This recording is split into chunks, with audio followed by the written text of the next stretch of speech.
Hello, good morning, and welcome to this taste challenge. It's still nighttime here. You're in South Carolina. It's already daylight, but we're getting closer to the point where at this time of day of night, it won't be night and it'll be dawn. You can have dawn busters, but I have two 40% alcohol mezcals, one with and one without. All right, this is Lajita. I don't know what that word means. I tried to look up a translation and I didn't have any. Unless it's just a name, someone's name. I don't know. It's got like this Mayan or Aztec type label. This is a Reposado, so that means it's rested a little bit for a few months in oak.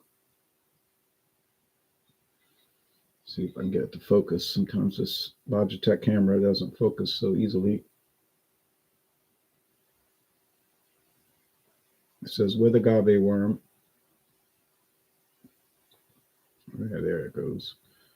So kind of an odd label, pretty embossed, squared off bottle. It says right there, introduced in 1989. So the company would probably know when they introduced this particular one. I think the Lajita goes back longer than that, but I guess the Reposado was introduced in 89. There's the worm. I found this at Total Wine & More, and they had it for $19.99. Great price, but the price has gone way up since then. I guess they might have had it priced incorrectly. It's got this embossed agave plant on the back. Here is the competitor, a Joven, Ojo de Tigre, Tiger's Eye, from a company called Ojo de Tigre. From what I can tell, it's an independent company for now, at least. It's got a rumpled bottle, interesting bottle with a unique flip cap. You see that on Grolsch beer, right? But not on mezcal. You could reuse this bottle if you needed to for some reason. A lot of people would find it helpful. Right? Get my labels correct. Now this one has a built-in safety pour, meaning you can pour out, but you can't pour in. And the reason they do that with some of these Central American, Mesoamerican, because I guess Mexico is still North America. Yes, it is. But with these Mesoamerican, Middle American, and even South American liquors, they will use these labels, these cap devices to keep people from pouring out the good stuff and then replacing it with cheap, inferior liquor and tricking people.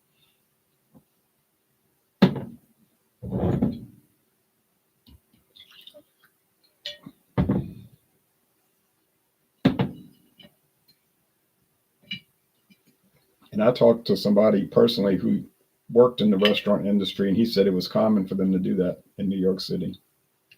I said, that sounds like corrupt. He said, well, this restaurant was really owned by organized crime, and they did all kind of underhanded things, which is bad. I wouldn't want to work for somebody like that. All right, anyway, so you can see the Lajita is slightly yellow, but it's close, and it's kind of like the same appearance as the Monte Alban, although I think the Monte Alban was more yellow. This is just barely straw.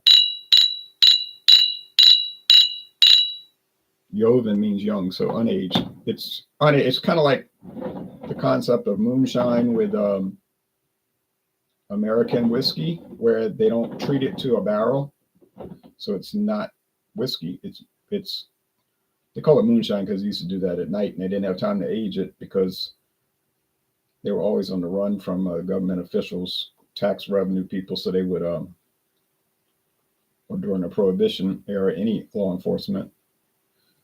So they started selling that stuff. But even modern American whiskey can use up to 49% unaged grain distillate.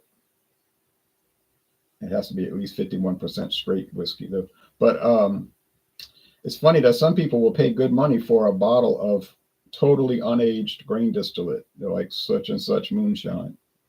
It's like, wow, you're paying a lot of money for something where they skipped a whole step, an important step, aging. But, people do it. Mr. Amazing says, good morning, Ron. Hope you're having a good new year. I am trying to get over that event in the French Quarter, Bourbon Street. That didn't put a very good start to the new year. I wasn't injured. I wasn't there. I was at my house here. I actually woke up before it happened, but psychologically I was injured, you could say. Okay, so let's show the websites. They're pretty nice. Thank you, Mr. Amazing. So Liquors Veracruz, it's a family-owned. They're not really a distillery, right? They're just a liquor procurement company, and they collaborate with different distillers to get a portfolio, sort of like J&B Scotch, Just Rennie, and Brooks. They don't make whiskey; they just get it made for them. Common practice. They have a whole lineup of, here's the Lajita. That's a liter bottle, so it's not squared off. Liter bottles are usually round because they're in a ballroom. Lajita, ultra premium, white. That's a Joven. Then there's more Divino. I've never seen Divino in a store. Now, see that Divino's bottle shaped similar to the Lajita, even with the label. So there's a Lajita one. That's similar to the bottle I have. So anyway,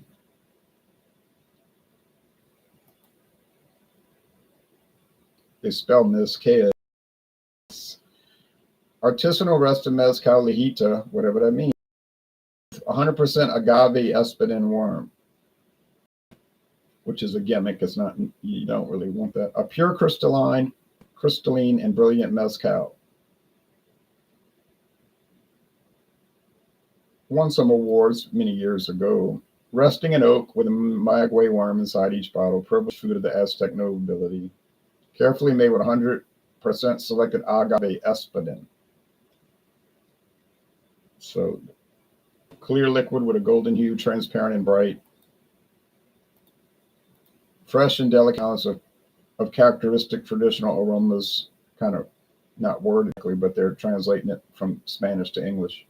These are probably Spanish-speaking people. Of mezcal and maguey worm, softly herbal with smoky and mineral notes that evoke its land. It's between the flavor of a Oaxacan mezcal and the maguey worm. Well, I didn't taste worm. Soft and light, but with a balance and final permanence. But they make rum.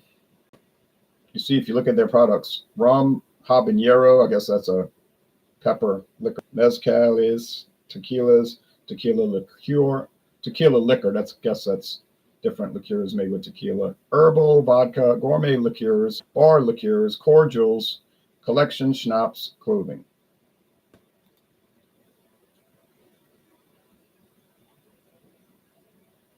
Coffee liqueur, lemon liqueur, orange.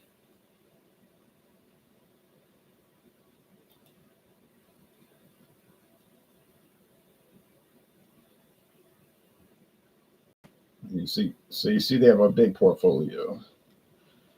Ojo de Tigre. Now they create a mezcal that blends sweet and smoky espadín with herbal complexity of Tobala from Puebla and the espadín from Oaxaca. Blended mezcal. It's obviously very popular in Mexico because there's probably 20 video reviews that are in Spanish. I couldn't watch them because I didn't understand what they were saying. I have 2 or 3 in Eastern European, like a Slavic language. I only found 1 English language videos. So they've only been selling it in the US for, maybe I found a little bit more than 2, but I didn't find many. They've only been selling it here for 5 years, okay? Although it's been on the market 7 years. Still not a long time, not old product. Lajita's going on 40 years, at least this particular one. I think Lajita is 40 years, if I remember looking at it, but this particular one from 89.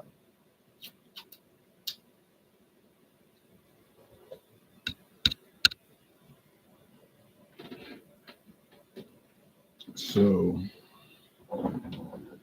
I think I'll be able to tell them apart because I remember the Lajita being fairly smoky, and I know that the Ojo de Tigre, really, it's not smoky at all from what I can see. They say it is, but I didn't detect it. Maybe the faintest little 1% out of 100 smoke.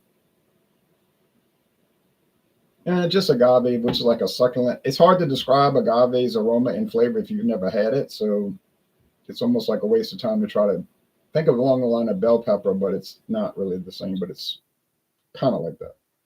Not really, but this might have the smoke. Hard to say on the nose, so we got to go with the taste.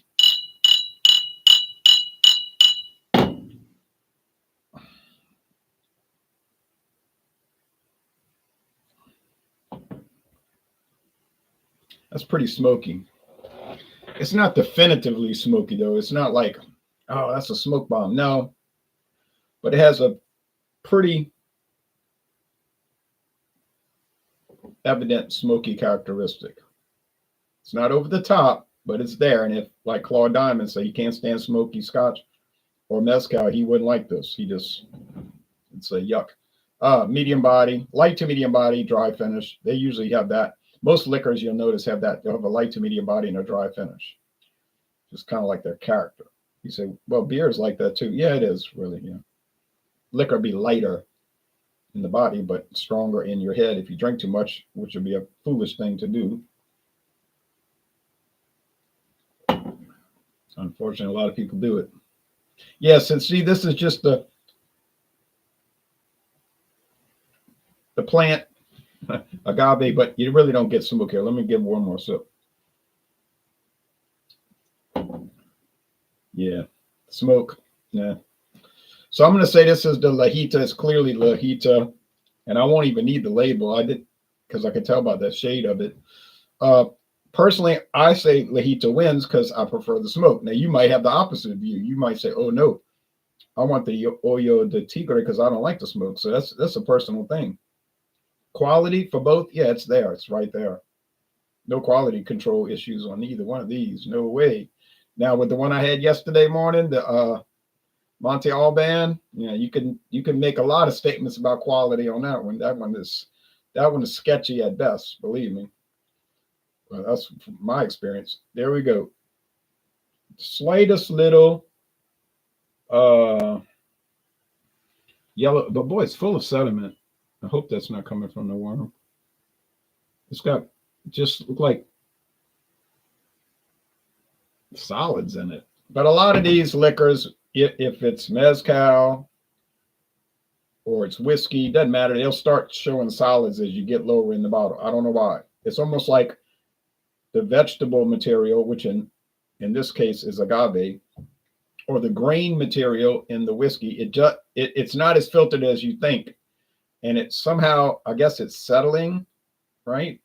So you pour in from the top, it's clear, and then it gets full of sediment. I got a bunch of Sazerac bottles in the other room that are 3/4 down and only have 25% left. And you look in there, you say, "Whoa, they didn't filter this whiskey. They forgot to filter it," but they probably did filter it. It just starts to solidify. I don't understand it. Now this one's clear, no sediment. But let's see what happens when I get, let's see what happens when I get down here, right? In a few years. I'll be surprised if it doesn't have that settlement. Not settlement. Sediment. A settlement is when you go move somewhere and you build a homestead. But you know what I mean? No, I mean sediment. Okay, so my opinion is the Lajita is the winner, and I would pick it. Now let's check the price because that is something to think about.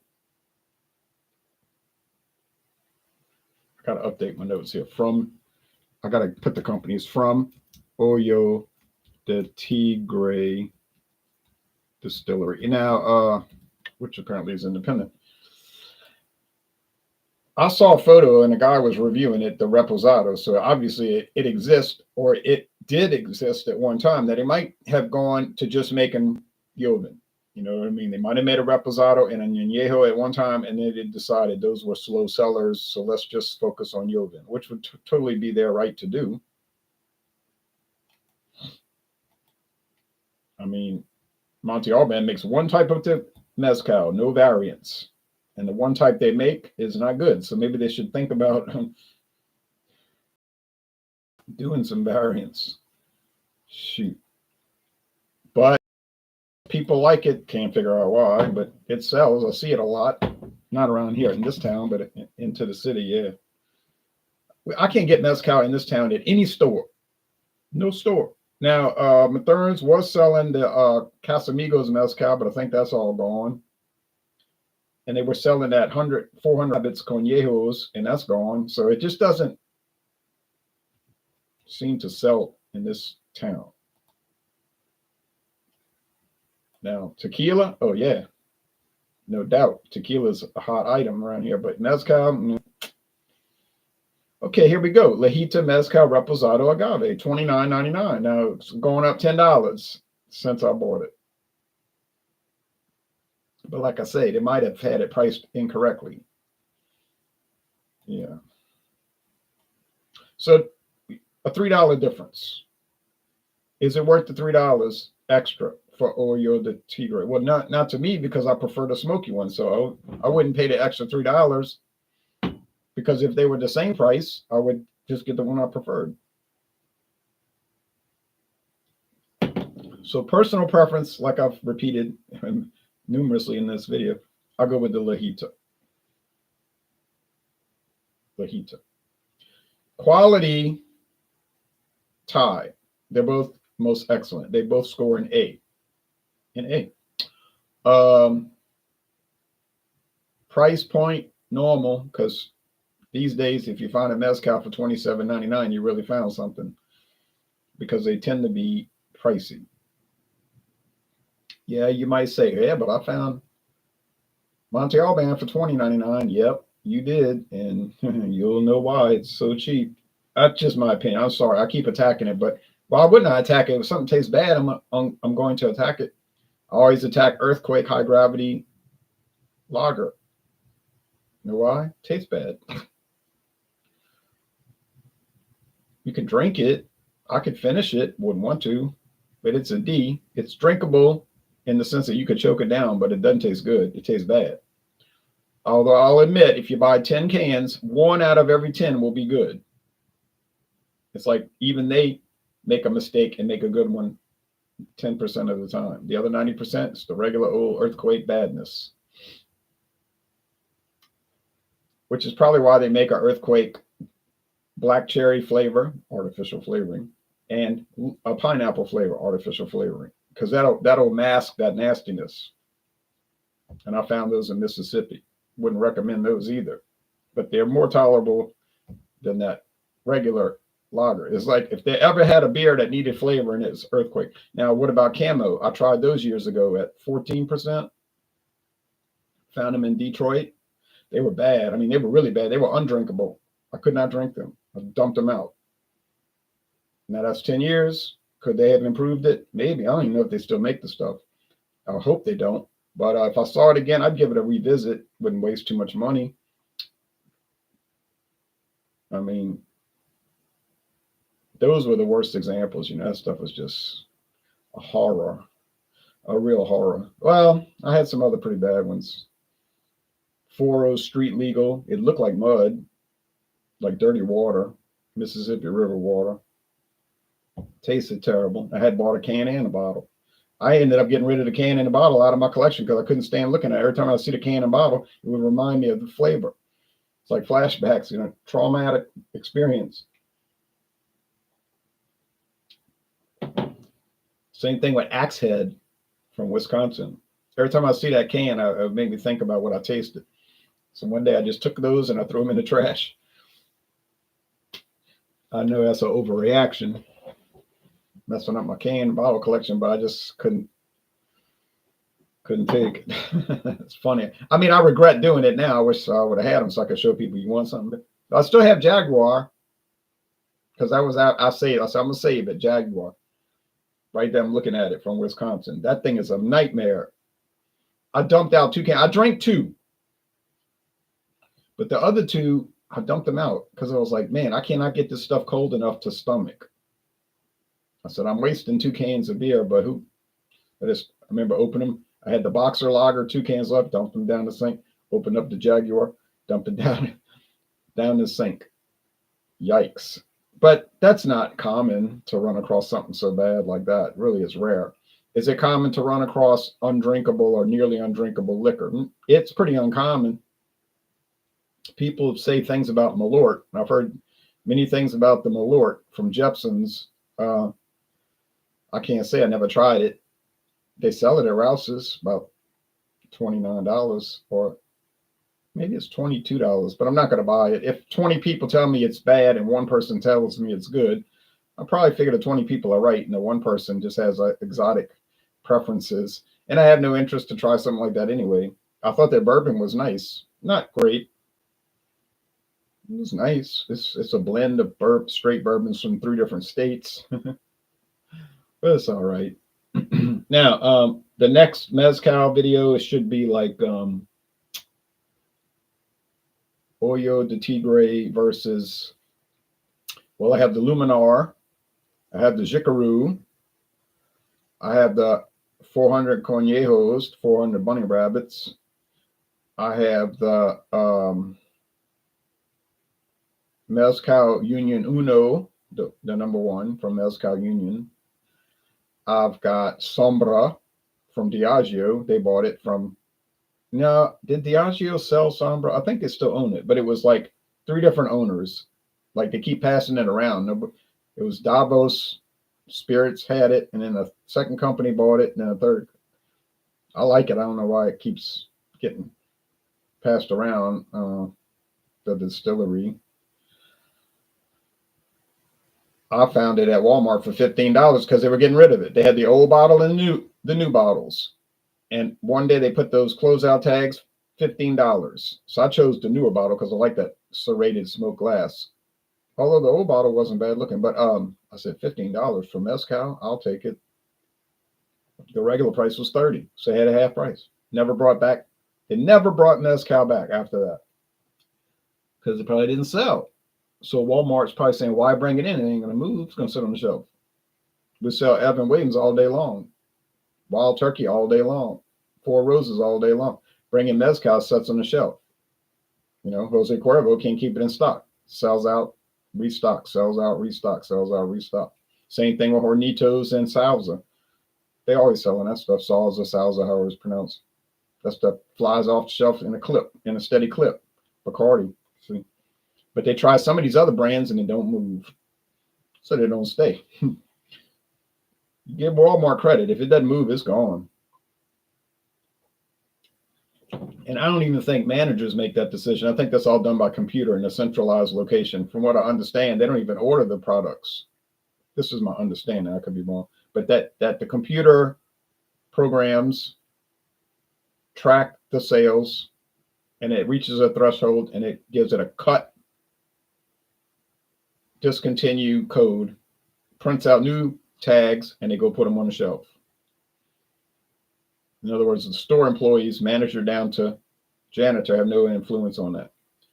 And it orders what it thinks different stores should get. I know most people don't live in towns where Walmart sells liquor. But in Louisiana, Walmart is a huge liquor store. They have a huge liquor section. Huge. You could only go to Walmart or Winn-Dixie, two local stores here. And like say, you only go to Winn-Dixie to buy your liquor. You never deviate, never.